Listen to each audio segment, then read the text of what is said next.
వేసుకుంటే చాలా బాగుంటుంది. అండ్ చాలా సాఫ్ట్ ఉంది, కంఫర్ట్ ఉంటుంది. ఇవన్నీ చాలా కంఫర్ట్ ఉంటాయి. శారీస్ నేను చూపించేటివన్నీ కంఫర్ట్ ఉంటాయి. ఎందుకంటే నాకు నచ్చి నేను పిక్ చేసుకొని తీసుకొచ్చిన శారీస్. నేను రఫ్ అండ్ టఫ్గా ఉండేలాగా అయితే నేనే తీయను అసలు. ఫస్ట్ నాకు నచ్చితేనే తీసుకొని వస్తాను. సో ఇది శారీ చాలా రిచ్ లుక్ ఉంటుంది శారీ అయితే. ఇంకా దీనిలో అయితే కనుక 2 కలర్స్ ఏవో ఉన్నాయి. ఫస్ట్ అయితే ఇంకా purple, light purple, dark purple combination 3 colours ఉన్నాయి, సారీ. అండ్ నెక్స్ట్ వచ్చేసి కలర్ చాలా బాగుంది. Brown, dark brown, chocolate brown. ఇది సేమ్ ఇందాక చూపించిన మోడలే, మధ్యలో బుటీస్ వచ్చాయి. ఈ బుటీస్ అంతా జరీతోనే వచ్చాయి. ప్యూర్ అనమాట. వెనకాల మనకి జరీ వీవింగ్ అంతా ఉంటుంది.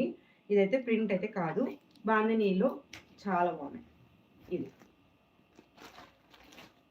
నెక్స్ట్ కలర్ వచ్చి ఫస్ట్ చూపించాను కదా purple colour combination. And next వచ్చేసి బ్రౌన్ షేడ్లో ఇది. అండ్ నెక్స్ట్ వచ్చేసరికి దీంట్లో గ్రీన్, పిస్తా గ్రీన్కి డార్క్ గ్రీన్. ఈ మూడిటి ప్రైస్ అయితే కనుక జస్ట్ 980 రూపీస్. ఈ శారీస్ అయితే 980 రూపీస్. 3 శారీస్, త్రీ శారీసే ఉన్నాయి. ఈచ్ శారీ వచ్చి 980 రూపీస్.